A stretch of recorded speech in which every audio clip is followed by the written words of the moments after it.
It's with Angel Families, just a little glimpse into your history here at the border.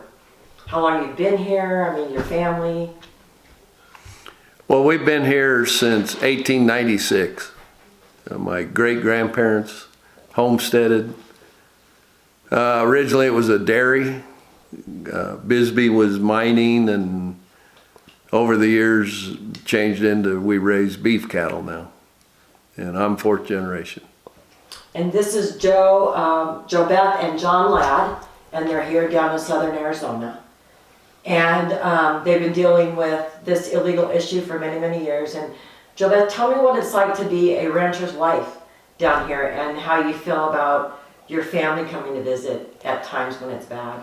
Well, I worry about John going out and doing stuff, because we're so close to we're right on the border. I don't really worry about, our family coming to visit because we're careful. We look around and see, and illegals don't come around the house anymore, which is good. They used to quite a bit, but I feel relatively safe. I just worry about John being out and about on the ranch and doing stuff because you never know what he'll come across. So south of your house, the border is south of your house, there's tall fencing there, and as you go further west from your house, the fence ends, yet your ranch still runs in that area? Well, the ranch has been completely fenced since 2007. And then Donald Trump came in. I rented the contractor land for the 30-foot Trump wall. And it... Just for the construction part, not to... Right. It's on the international boundary. It's federal property where it is, but I leased them an acreage for their laydown area where they're building the wall.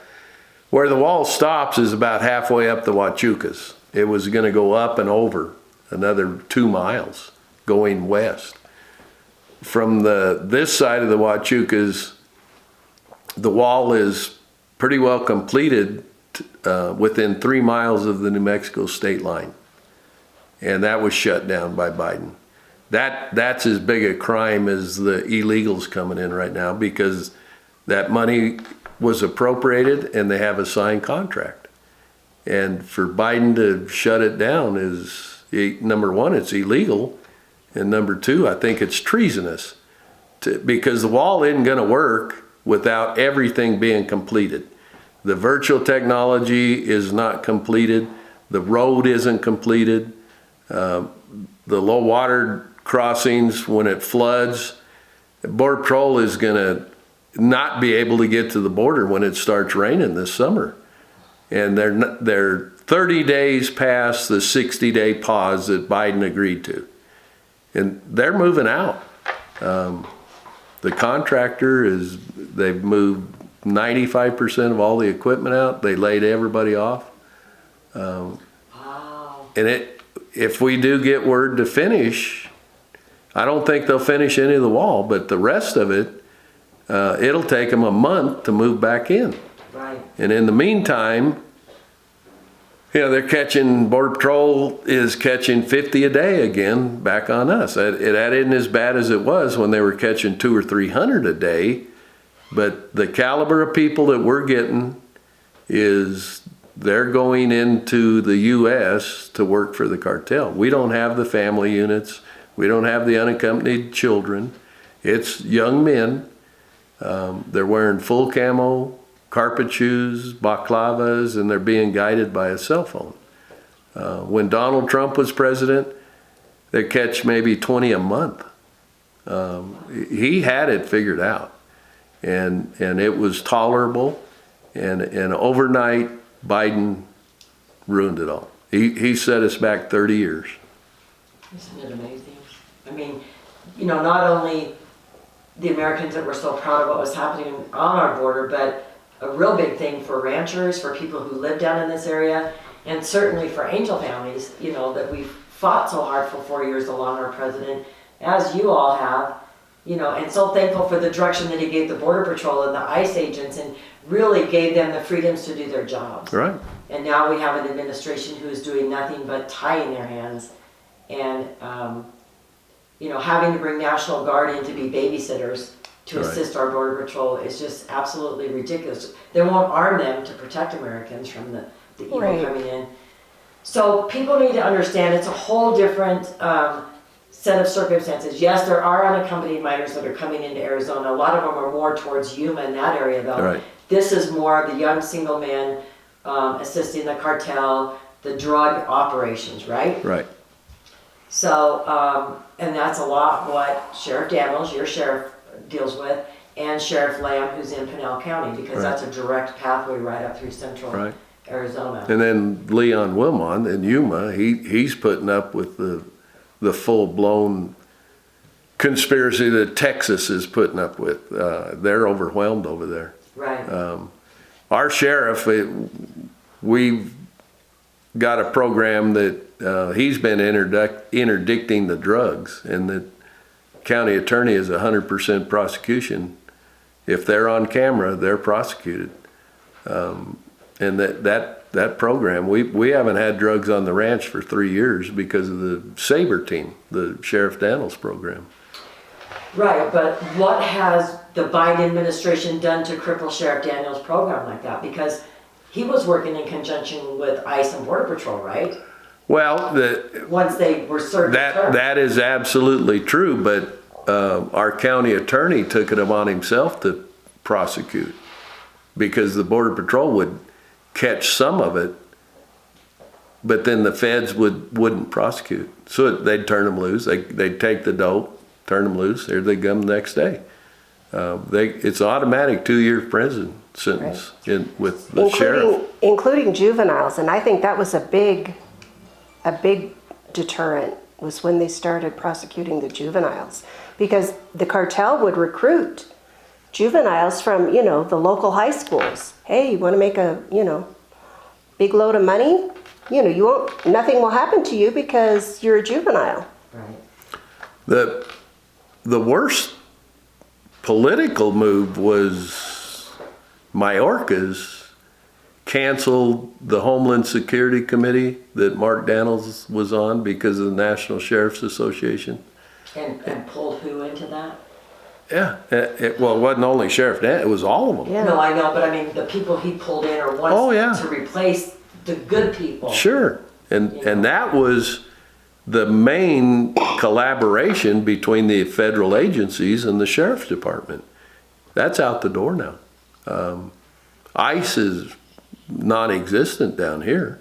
Right. And as far as the southern border, I think it's everywhere. They're pretty well handcuffed. They also threatened the sheriff that he couldn't get on federal property in the county. Are you kidding me? And the media was threatened that they weren't allowed to go to the border. And it hadn't happened yet, but there's a threat for that. And that is so America won't see what's going on. Oh, well, of course. But they'll show Texas and they'll show the cages the kids are in, but they won't let them see what's going on down here. The men and the drugs. Right. The men who are coming over here from the Exactly. reasons. Yeah. Going back to what you said a little bit ago about Sheriff Daniels and the Attorney General, or is it the District Attorney? County A attorney. county attorney, attorney. right. This, I've been talking to my viewers so many times on my podcast about why it's so important in your local elections to have the right people in You bet. place. Right. Because this is something Sheriff Daniels and the county attorney are doing above, regardless of what federal law and what the federal government is telling them That's they right. can and can't do.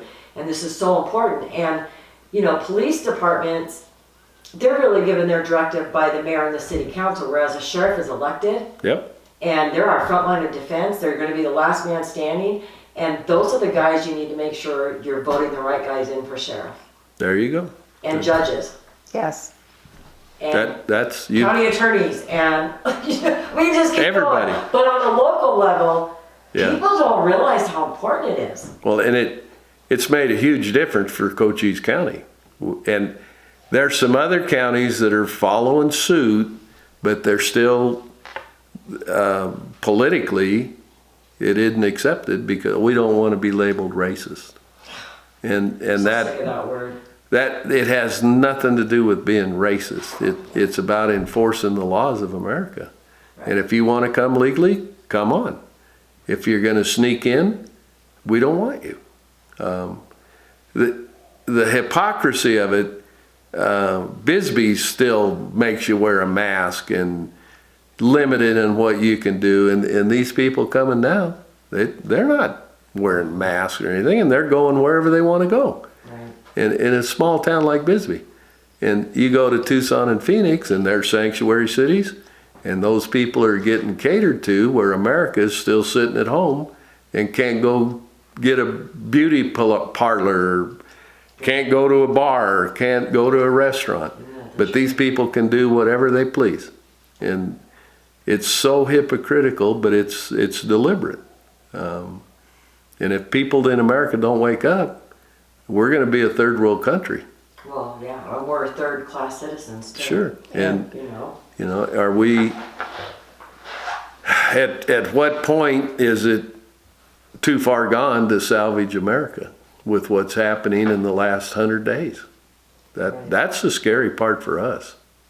So as a rancher and living right here on the border, what would you say is the core problem of the current administration's policies? Which is the worst thing that he did coming into office? My opinion is he let go of the Remain in Mexico. Because even without the fence, making them stay there, I think was a huge help. Because they could still come to a port of entry, not that most of them did, but they could have still come to a port of entry and say, I'm seeking asylum, and they would have let them in. But I think that Remain in Mexico policy was a huge help, huge. Well, and what is it? 96% of them don't even qualify for asylum. Right. Yet we're letting all of those people in our Yes. country, and now the Biden administration isn't even giving them a court date. Right. They're just releasing them with these ankle monitors. Well, how many of them really have ankle monitors? And how many of them keep them on? And, come on. Yeah, follow our laws. it's a farce. It really is. the rumor on the street is for $25 you can get those removed. Wow. The ankle monitor. Yeah.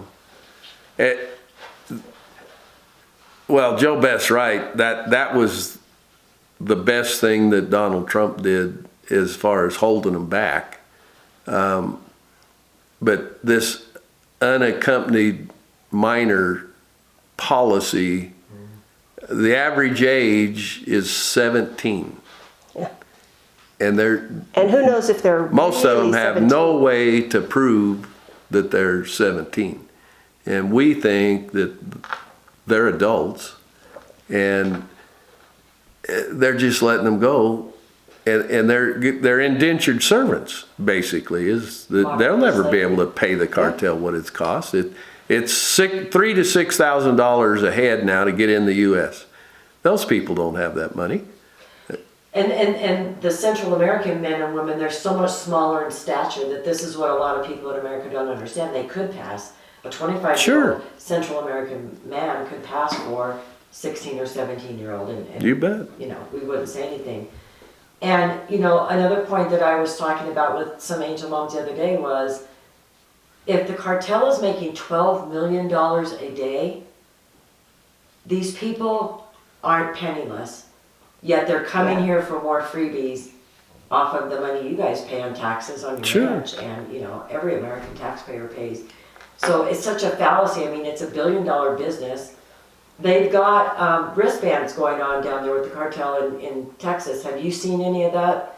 A little bit's coming up here. Is it? Yeah. I mean, what a way for them to keep track. They have a better grasp on who's crossing the border than we do. Yes. They're very organized and have all the latest technology, and they're 2 or 3 steps ahead of the U.S. It's and look at their country. Right. To think that we've got an administration in place who is really a laughingstock of a terrorist organization, who is aiding and abetting this terrorist organization with human smuggling and modern day slavery. Yeah, that's exactly it. You said it right there. Yeah. America better wake up. I know. they're complicit in all the child trafficking, sex trafficking, all of it. I know, and we're still talking about reparations from the slavery days. What's gonna happen in 20 years from today with these illegals who have come to our country with the Biden administration aiding and abetting? Is there gonna be reparations to all of them? I mean, it's not far-fetched. No, You know, it's not. is there gonna be that commercial on TV? Were you human smuggled in 2021? Right. Call this law firm. I mean, Yes, you know, it's laughable, but guess what? It's probably gonna be, Yeah. it's probably Sure. gonna happen. Well, and, you know, we've always had a few people say that when my great-grandparents homesteaded, that we took it from the Mexicans. And there was nobody here. There was nothing here. Indians, Mexicans, nobody was here. They had the fortitude to homestead and build the ranch. Brave. It's just it's a fallacy. I get tired of that argument too. You know, it's, look at the agreements between the governments, you know, the Gadsden Purchase, all of that. We didn't steal anything. It's so ridiculous. So, as a taxpayer, what do you think about Biden giving millions in foreign aid to the countries these illegals are coming from, and then having their citizens showing up here and demanding more free benefits? And a little side note here, I did a bunch of calculating and research, and it's like the amount of foreign aid that we give to most of these countries, and I mean, every country is listed on the internet. If you look up foreign aid, the United States pays to foreign countries. It's all on there.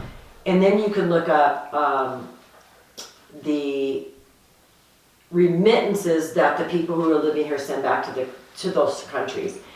And it might be $147 million in foreign aid to Guatemala, but the remittances are like $512 billion.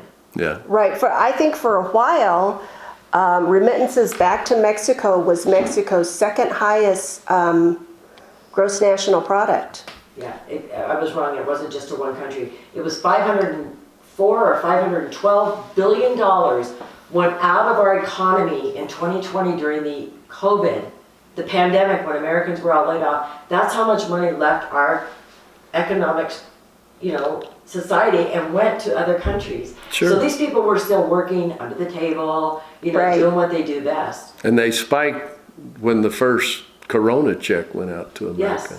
Yes. So how many people here illegally got that? Yes. And Frank has said to me too, so they're giving these COVID relief checks to the illegals. How many of them who've recently come over are sending that check to the cartel for a payment? So now they've made American taxpayers responsible Yeah. for the payments to the cartels. I mean, you can really put this in perspective of it's all just money laundering and crap. Sure. And Yeah. we're the ATM. Well, I don't believe that they're making